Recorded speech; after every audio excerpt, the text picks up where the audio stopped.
আসসালামু আলাইকুম। সায়েন্স স্কুলের পক্ষ থেকে প্রিয় অষ্টম শ্রেণীর শিক্ষার্থীদের স্বাগত জানাই। আজকে তোমাদের গণিত বইয়ের ২য় অধ্যায় অর্থাৎ মুনাফা অধ্যায় থেকে অনুশীলনী অংশের ২ নম্বর অঙ্ক থেকে শুরু করে আমরা বেশ কয়েকটি অঙ্ক অনুশীলনীর এই যে অঙ্কগুলি আছে এগুলি আমরা সমাধান করব ইনশাআল্লাহ।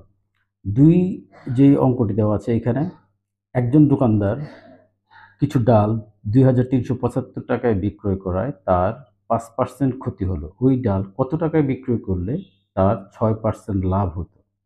এইখানে ২ টা অংশ দেওয়া আছে। ১ম অংশটিতে যেই প্রশ্নটি যেখানে যা লেখা আছে, একজন দোকানদার কিছু ডাল ৳২,৩৭৫ বিক্রয় করায় তার ৫% ক্ষতি হলো। এখানে আমরা বুঝতে পারছি ডালের যে দামটা সেটা ৳২,৩৭৫ দেওয়া আছে। এটা হচ্ছে বিক্রয় মূল্য। আর এই টাকাটা বিক্রয় করতে গিয়ে তার ৫% ক্ষতি হলো। অর্থাৎ ৳১০০ য় ৳৫ ক্ষতি হয়েছে। আচ্ছা, আর দ্বিতীয় অংশটিতে লেখা আছে ওই ডাল কত টাকায় বিক্রয় করলে তার ৬% লাভ হতো। যেহেতু আগে সে ক্ষত ক্ষতির তার ৫% ক্ষতি হয়েছে। এখন দ্বিতীয় অংশে এসে প্রশ্নটা করা হয়েছে, ওই ডালটা কত টাকায় বিক্রয় করলে তার ৬% লাভ হতো? এখানে আমরা যে জিনিসটা বুঝতে পারছি, এখানে ক্রয় মূল্যটা আমরা এখানে দেখতে পাচ্ছি না। তাহলে যেহেতু বিক্রয় মূল্য দেওয়া আছে, তাহলে অবশ্যই কি আমরা জানি যে ক্রয় মূল্যের উপর নির্ভর করে লাভ বা ক্ষতি কেমন হবে। তাহলে অবশ্যই আমাদের ক্রয় মূল্যটা বের করতে হবে। আর যেহেতু বিক্রয় মূল্য দেওয়া আছে, তাহলে ক্রয় মূল্য বের করাটা খুব কঠিন কিছু না। আমরা কোন জায়গা থেকে এটা ক্রয় মূল্যটা বের করার চেষ্টা করব? যেখানে শতকরা হিসাবটা দেওয়া আছে। তাহলে শতকরা ১ম এই দেওয়া আছে ৫% ক্ষতি হয়েছে। তাহলে এখান থেকে আমরা বুঝতে পারি প্রতি ৳১০০ য় ৳৫ ক্ষতি হয়েছে। তাহলে আমরা খুব আ সহজভাবে লিখতে পারি ক্রয় মূল্য ৳১০০ হলে ৫% ক্ষতিতে বিক্রয় মূল্য ১০০ বিয়োগ ৫ সমান কত? ৳৯৫। এই ৳১০০ র হিসাবে এই ৫% দিয়ে আমরা যেটা বুঝতে পারলাম, ক্রয় মূল্য যদি হয় ৳১০০, বিক্রয় মূল্য কত? ৳৯৫। এখন বিক্রয় মূল্য দেওয়া আছে ডালের। তাহলে আমরা লাইনটা লিখতে পারি, বিক্রয় মূল্য ৳৯৫ হলে ক্রয় মূল্য ৳১০০। অতএব বিক্রয় মূল্য ৳১ হলে ক্রয় মূল্য কম হবে ৯৫ ভাগের ১০০। অতএব বিক্রয় মূল্য ডালের যেটা দেওয়া আছে ৳২,৩৭৫ হলে ক্রয় মূল্য কত হবে? এটা আমরা বের করে নেব। ৯৫ ভাগ হবে কত? ১০০ সাথে এইটা গুণ হবে। এটা ক্যালকুলেশন করলে ৳২৫০০ আসবে। অর্থাৎ এই ডালের যেটা বিক্রয় মূল্য ৳২,৩৭৫ এটার ক্রয় মূল্য কত আসলো? ৳২৫০০। এখন দ্বিতীয় অংশে যেটা আমাদের মূল যে প্রশ্নটি বের করতে বলা হয়েছে সেটি কি? ওই ডাল কত টাকায় বিক্রয় করলে তার ৬% লাভ হতো? তার মানে কত টাকায় বিক্রয় করলে ৬% লাভ হতো? এই ৬% লাভে তার ডালের বিক্রয় মূল্যটা কত হবে? এটা বের করতে হবে। যেহেতু আমরা এখানে বুঝতে পারছি যেই বিক্রয় মূল্যটা তার ৬% লাভ দিবে তাকে, সেটা বের করতে গেলে আমাদের কি করতে হবে? লিখতে হবে ক্রয় মূল্য ৳১০০ হলে ৬% লাভে বিক্রয় মূল্য ১০০ যোগ ৬ সমান ৳১০৬। এখান থেকে আমরা কি পাচ্ছি? এখান থেকে আমরা পাচ্ছি ক্রয় মূল্য ৳১০০ হলে বিক্রয় মূল্য ৳১০৬। যেহেতু ৳১০০ র হিসাবে হচ্ছে এটা আমরা লিখতে পারি। ক্রয় মূল্য ৳১০০ হলে বিক্রয় মূল্য ৳১০৬। আমাদের ডালের ক্রয় মূল্য কত আছে? ৳২৫০০। তাহলে ৳২৫০০ ক্রয় মূল্য হলে এটা বিক্রয় মূল্যটা কত হবে? কোন হিসাবে? যেটা ৬% লাভ হিসাবে। তাহলে আমরা এই হিসাবে আমরা লিখতে পারি ৬% লাভ হিসাবে যদি এটা হয় বিক্রয় মূল্য, তাহলে আমরা লিখতে পারি ক্রয় মূল্য ৳১০০ হলে বিক্রয় মূল্য ৳১০৬। অতএব ক্রয় মূল্য ৳১ হলে বিক্রয় মূল্য ১০০/৬। অতএব ক্রয় মূল্য ৳২৫০০। যেহেতু এই ক্রয় মূল্যের উপরে নির্ভর করবে এটা লাভ ৬% এ যাবে। তাহলে আমরা লিখবো 2500 টাকা। এই যে ক্রয় মূল্য 2500 টাকা হলে বিক্রয় মূল্য হবে 100 ভাগের 100, এই 6 এর সাথে 2500 গুণ হবে।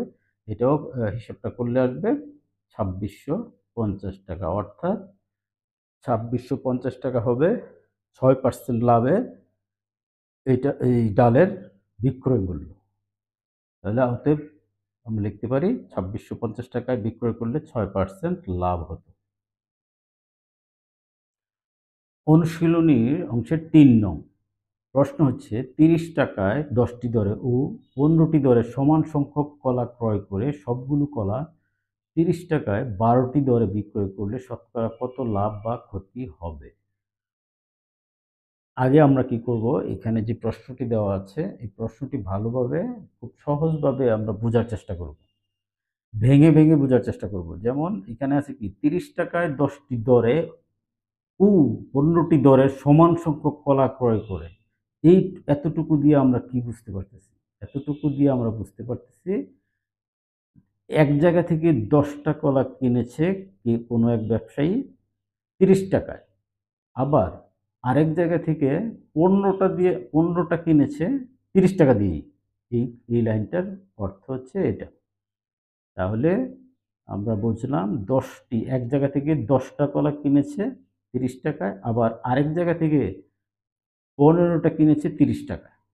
এখন সে তার হিসাব অনুযায়ী সে চিন্তা করলো, একসাথে করলো কলাগুলি। এখানে এক জায়গা থেকে 10টা কিনলো, আরেক জায়গা থেকে 15টা কিনলো। এখন সে বিক্রি করবে, সে চিন্তা করলো 12টি দরে, অর্থাৎ 12টা কলা সে বিক্রয় করবে 30 টাকায়। তাহলে শতকরা কত লাভ বা ক্ষতি হবে? এর সমাধানে, এই অঙ্কটির সমাধানে আমরা কি করব, প্রতি একটা কলার ক্রয় মূল্য কত এটা বের করব এবং ওই অনুযায়ী বিক্রয় মূল্য কত বের করব। তারপরে পার্থক্য দেখে বুঝবো এটা এটা ক্রয় মূল্য এবং বিক্রয় মূল্যের পার্থক্য দেখে লাভ হলো নাকি ক্ষতি হলো। তাহলে আমরা প্রথম থেকে লিখতে পারি, এখানে ভেঙে ভেঙে আমরা লিখতে পারি, প্রথম যেটা কিনলো সে 10টি দরে 30 টাকায়, 10টি কলার ক্রয় মূল্য কত? 30 টাকা। অতএব একটি কলার ক্রয় মূল্য 10 ভাগের 30, এখানে আসবে কত? 3 টাকা। আরেক জায়গা থেকে সে 15টা কিনেছে 30 টাকায়, তাহলে আবার আমরা লিখতে পারি 15টি কলার ক্রয় মূল্য 30 টাকা। অর্থাৎ একটি কলার ক্রয় মূল্য 15 ভাগের 30 অর্থাৎ 2 টাকা। একটি কলা কত পড়লো? 2 টাকা। তাহলে 2 জায়গার থেকে কলা সে 2 দামে কিনেছে। এখন এই 2 জায়গা থেকে যেহেতু কিনেছে, তাহলে 2 জায়গার 2টা কলার মূল্য আমরা দেখব কত হয়। তাহলে লিখব 1 + 1 = 2টি কলার ক্রয় মূল্য। প্রথম যেখান থেকে কিনেছে 3 টাকা একটা পড়েছে, একটা কলার দাম পড়েছে 3 টাকা। আর দ্বিতীয় যেখান থেকে কিনেছে ওইখান থেকে একটা কলার দাম পড়েছে 2 টাকা। তাহলে 2 জায়গার 2টা কলার ক্রয় মূল্য কত হলো? 5 টাকা। এখন দেওয়া আছে সে চিন্তা করলো 12টি কলা 30 টাকায় বিক্রি করবে। তাহলে আমরা লিখতে পারি 12টি কলার বিক্রয় মূল্য কত? 30 টাকা। অতএব একটি কলার বিক্রয় মূল্য কত হবে? 12 ভাগের 30। আমরা যেহেতু আগে 2 জায়গার 2 দামের কলা, 2টি কলার দাম আমরা বের করেছি, ক্রয় মূল্যটা বের করেছি 5 টাকা। তাহলে এখন দেখব এই হিসাবে 12টি কলা যে 30 টাকা বিক্রি করলো সে, এই হিসাবে 2টি কলার বিক্রয় মূল্য কত হয়? তাহলে আমরা দেখব 12টি কলার বিক্রয় মূল্য 30 টাকা আছে, তাহলে 2টি কলার বিক্রয় মূল্য হবে কত? এইটা হবে 12 ভাগের 30 ইন্টু 2। তাহলে এটা হিসাব করলে আসবে 5 টাকা। এখন আমরা কি পেলাম? সে 12টি কলা থেকে যে 12টি কলা যে 30 টাকা বিক্রি করলো, এখান থেকে 2টি কলার বিক্রয় মূল্য আসে 5 টাকা। আর শুরুতে আমরা যেটা 2 জায়গার 2টা কলা যে সে ক্রয় করলো, এই 2 জায়গার 2টা কলার ক্রয় মূল্য পড়েছে কত? 5 টাকা। এখন এই ক্রয় মূল্য, 2টার ক্রয় মূল্য আর 2টার বিক্রয় মূল্য কি হয়েছে? সমান সমান হয়েছে। আমরা জানি যখন বিক্রয় মূল্য থেকে ক্রয় মূল্য কম হয় তখন কি হয়? এটা লাভ হয়। আবার ক্রয় মূল্য থেকে যখন বিক্রয় মূল্য কম হয় তখন কি হয়? ক্ষতি হয়। তাহলে এখানে আমরা দেখলাম যে কোনোটাই না। এখানে ক্রয় মূল্য ছিল 5 টাকা, বিক্রয় মূল্যও 5 টাকা।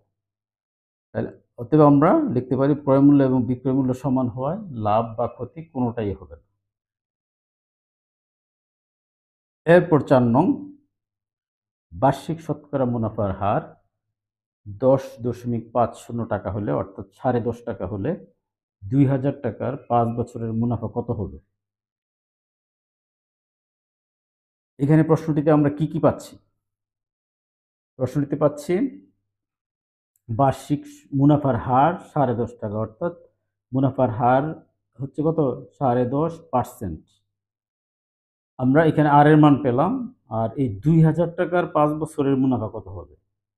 2000 টাকা রাখার পরে ব্যাংকে এটা যদি প্রতি 100 টাকায় 10.5 টাকা দেওয়া হয় মুনাফা, 5 বছর পরে মুনাফা মোট কত হবে?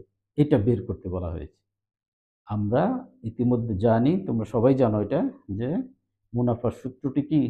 আই সমান PRN, অর্থাৎ মুনাফা বের করার সূত্রটি আমরা ক্লিয়ার জানি।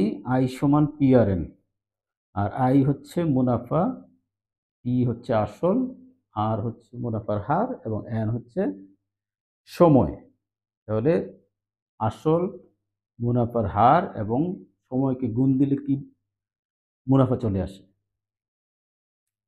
শুরুতে আমরা কি লিখব? এখানে কি কি দেওয়া আছে সেগুলি লিখব। এখানে মুনাফার হার আর সমান 10.5%। এটাকে আমরা কি করব? পার্সেন্ট উঠাবো, 100 ভাগের 10.5। এটা 100 দিয়ে এখানে ভাগ দিলে এটা আসবে। আর হচ্ছে আসল পি সমান কত দেওয়া আছে? 2000 টাকা। সময় এন 5 বছর। মুনাফা আই আমাদেরকে বের করতে হবে। আমরা জানি মুনাফা আই সমান PRN। তাহলে এখানে কি করব? এখানে প্রত্যেকটার মান আমরা জানি, উপর থেকে বসিয়ে দেব।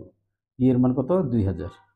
আর আর এর মান হচ্ছে এটা 0.105 গুণ এন এর মান হচ্ছে 5।